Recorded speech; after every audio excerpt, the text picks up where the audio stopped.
I'm going to end this show. Should I do long haul for you? Okay. Good. Was I going to do anything else?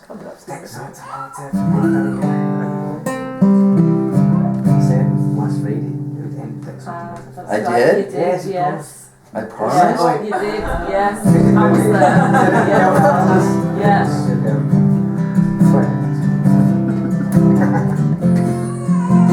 You know, you guys, when I was a little kid, I went to St. Rita's Elementary School in Pasadena, California. We have moved down from Halifax, Nova Scotia, Canada. Nova Scotia stands for New Scotland. Woo-hoo! That's where I was born, Halifax, Nova Scotia. There's a lot of kilt-wearing fiddle players up there. I think in some way it was once connected to Scotland in a weird way because there are so many MacPhersons and everything else is up there. It's crazy. There's bollocks. What did I say your last name? How do you say your last name? Bollocks? Sorry. Damn bollocks.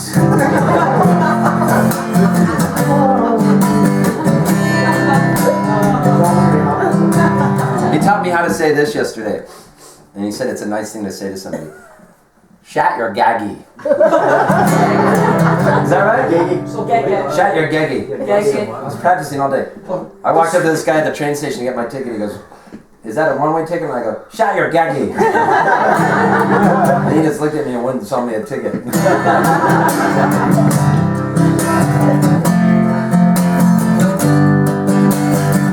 So anyways, I went to St. Rita's Elementary School. And it was really cool. One day, I was crossing the crosswalk. I was in first grade, and a fly landed on my head. I slapped my hand down on the fly like this, and it stung me, and it hurt so bad. I was running across the crosswalk like a crazy person, going like this. "Hi, lady!" I was like Jerry Lewis. And then all the nuns took me into the convent because I broke out in hives. I had an allergic reaction. They gave me a Benadryl, a pill to calm me down. And then they put me to sleep on a cot, and I fell asleep right in the convent. And when I woke up, my mom was standing over me. They had called her to come pick me up. And she handed me an orange-flavored sherbet push-up, which is an ice cream, a sherbet ice cream that they sell there. They're orange. They make your lips all orange. And she kissed me on the forehead, my mom did. And I'll never forget, as she looked down at me, she said, "Stephen, I just want you to know that I love you." And then she said, "I'm in it for the long haul. I'm with you till the end. I'm in it for the long haul. You'll always be my friend." Many, many, many, many, many, many, many years later, I went away to college. I went to a university called the University of San Diego. It was a Catholic university where they had priests teach Buddhism, Hinduism. It was crazy, all the stuff they teach you there. I studied political science, and I had a minor in Spanish and religion. So I knew there was no way I was getting a job when I get out, so I could seal my fate and become a guitarist. So we would watch Gandhi and movies and stuff and discuss them. I'd bring my professors home with me on Thanksgiving. They'd come home. We had this one professor who was like total socialist, really cool. And then we had another one that was a complete right-winger, like a Richard Nixon apologist. I brought them both to my parents' house one night, and they got in a huge fight. And then they both got drunk, and they both tried to hit on my older sister. My parents just looked at me like, "What kind of college is this? One guy's a communist, and the other guy's a complete right-wing fascist." So anyways, my lungs were collapsing a lot in college. I'd grown too fast. It happens to guys that are tall and young and thin. It's called a spontaneous pneumothorax. So I had these roommates, Daryl and Todd. And Todd shared a room with me. Todd was really cool, but he was a Southern California surfer dude, and he talked like this. Surfer talk is different. Like if you were in Alabama, that's not surfer talk. In Alabama, they would say things like, "Well, we were just looking at the fireflies one night, and Hiram came in. He caught a big catfish on the line. Oh, the fireflies were so bright." But if you're a surfer in America, it's totally different. You're from California, you come in and say stuff like this. dude, totally gnarly swell today. Oh, bro, 6 to 7 foot faces on the waves. It was totally offshore glossy. South swell coming in from Max, bro. Oh, dude, he was carving it up for like 6 hours.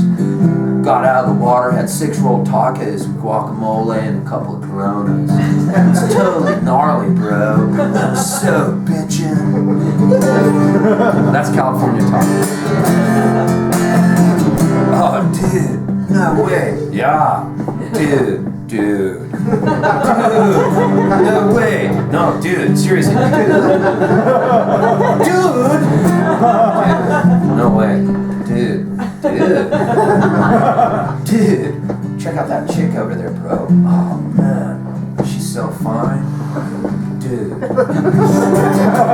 So anyways, he had 2 magazines because the internet wasn't happening yet. This is back in 1982. And the 2 magazines had naked pictures of people, so like, say you want to have a wank. He had these 2 magazines that he kept in a red bag, and he called the red bag the bag of porn. Kept it in this red bag zipped up underneath his bed. Well, one night he said to me, dude, I'm going out on a date tonight with this totally hot chick, bro. I was surfing all day, but I think I'm going to bring her home. So I want to put the bag of porn underneath your bed. But he didn't call it the bag of porn, he called it by its acronym. He goes, I'm going to put the BOP underneath your bed, bro. And I said, I don't want the BOP underneath my bed. What if my lungs collapse and I'm rushed to the hospital? My parents will think those 2 magazines belong to me. By 2 magazines, I mean the titles of the magazines.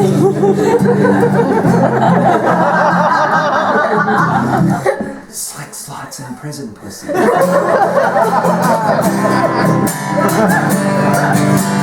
Why do those kind of magazines always have alliteration? Can you put those earmuffs on her one more time? I would just like to expound upon this. Slick slots? Prison pussy. It's so simple. Okay. So I said, please don't put the BOP underneath my bed. But he did. And that night, he went out and brought this girl home. And sure enough, I went out and my lung collapsed. I couldn't believe it. I was rushed to the hospital in an ambulance. I could hardly breathe. They brought me in and the doctor said to me, dude. I was like, you were surfing down in Mexico too, bro? I was like, yeah. I go, are you sure, doctor? He goes, fucking hey, dude, bro, yeah. So he said, listen, you've had way too many spontaneous pneumothoraxes, so we're going to have to do what's called a thoracotomy, where we slice open the inside of your rib cage so that the lung will stick to it, never to collapse again. It's like Civil War type surgery from the 1800s. Very painful, like open heart surgery type stuff. So he says, you should call your parents to come down. So I called my mom and dad, and they brought the priest with them from our local church, Father Michael Murphy, who was about to become a Monsignor. And they bring him down to the hospital, and then they put a Valium IV in me to calm me down because I was really nervous about going into surgery. And the doctor said to my mom, he's probably going to be in the hospital for like 2 weeks. And I just said, oh man. And my mom said to me, Stephen, we drove a long way here from Palm Springs, California, so we're going to stay in your room tonight so we don't have to get a hotel room. My heart started beating, but I was so high on all the Valium and all the drugs they gave me to calm down that I could only think of saying one thing. And I thought I was looking at Todd before I went over for surgery, but I looked right at my mom, looked her right in the eyes. This is what I said to her, my final words before surgery. BOP, mama! BOP, mama? BOP, mama, BOP, mama, BOP, mama. So I went into surgery, and when I woke up, I was so drugged out on morphine. I was in intensive care. They had tubes coming out of every part of my body. Every part, except me arse. Front side though, yeah, too. Not happening. Not something you want. And sure enough, I looked at the priest and I woke up. And I said to the priest, when I was high on all the morphine, I said, BOP. And the priest looked at me and goes, what? What'd you say, Stephen? And I go, BOP. And he goes, you have to pee? That's why they have the catheter there. And then I didn't know what he said. So then I looked at my mom and I go, bag of porn? And my mom said, "You want some corn?" Finally, it was like I became the exorcist. And I said, "Get the fucking bag of porn up, sex slots, piss and pussy."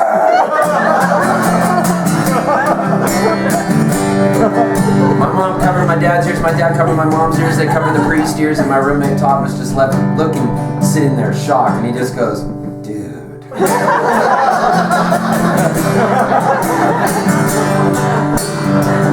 And then my dad said, "It's okay, Steve, we still love you. Besides, that Slick Slots was a pretty good magazine." But your mom likes prison pussy. And I said, "No!" And then he said, "I'm in it for the long haul. I'm with you till the end. I'm in it for the long haul. You'll always be my friend." Now as I stand here in the house of Milligan, Shea Milligan, I can only think of one thing, and I think about love. I think about all the cool, fun times I had here tonight, the beautiful drive I had in, how everything just works out. If you just have a little bit of faith, someone will call you up at the last minute and say, "Can you let Alan Milligan know that I'm coming to the house party?" And I said, "Whereabouts are you coming from?" "It's 2 o'clock right now at the train station." And he says, "Come from early." "Does that mean you'll be driving by Glasgow by any chance?" And he did. He showed up, little guardian angel Mike. Hey.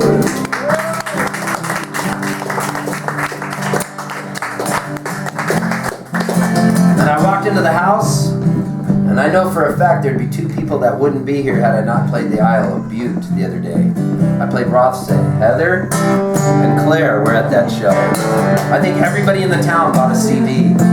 That was my biggest merch night of the whole tour. The Isle of Butte. Who would have thought, man? When I was leaving to go on the tour, I was thinking, yeah, Glasgow, Edinburgh. Yeah, Edinburgh. I was like, yeah, those will be great and everything. I got Isle of Butte. That'll be a one-off. Probably won't ever go back there. Oh my God. Was I ever wrong? That was crazy. But I think about love. I think about love, yeah. And I think about how much I have loved things in my life. Like my dog when I was a little boy. There's no truer love you can have when you're a little kid than your dog. Man, I begged my parents to get a dog. They said, "You have to walk him every day." And I said, "I will." We played all the time. His name was Bojangles, but we called him Bojo for short. Bojo. He was the coolest dog. One day I was playing catch in the front yard pretending I was on the Los Angeles Dodgers, and I threw the ball. It went over my best friend Mogi's head, and the ball went out in the middle of the road, and Bojo went out to get it. There was a Cadillac coming down the road going about 50 miles an hour, and it skidded, and I heard it hit the dog I loved. I started crying. I ran over to the Cadillac and picked my dog up off the ground. His blood was all over me. He was still breathing, and he snapped at me like he didn't even know me. I didn't care. I ran him into the house, and my mom drove as fast as she could to the veterinarians. When we got there, we handed him off to the vet, and he said, "I don't know, it doesn't look good." He went into surgery, and I prayed. I said, "Please, God, let Bojo live. If you let Bojo live, I swear to you one day I'll play Largs." I will play Largs, and I will talk about how you let Bojo live. I will testify to the people.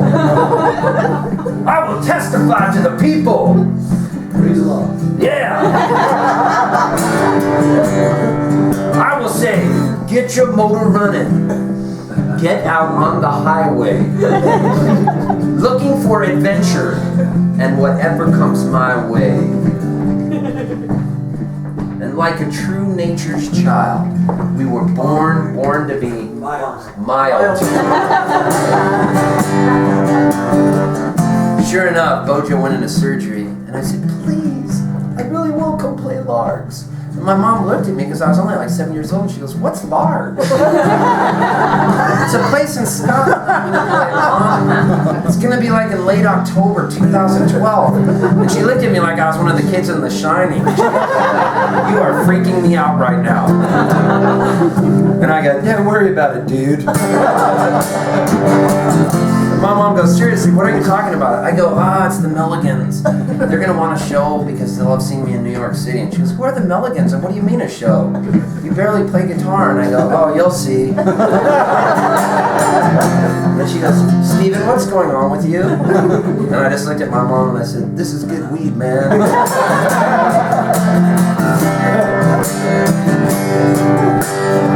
Sure enough, the veterinarian came out and he goes, Steve Poltz, your dog Bojo,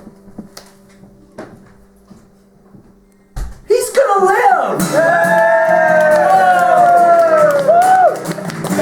I cried so hard when they handed me my dog. Stitches all on his little neck and on his legs, but he was alive, bandaged up. I carried him to the back seat of the car and he rode on my lap.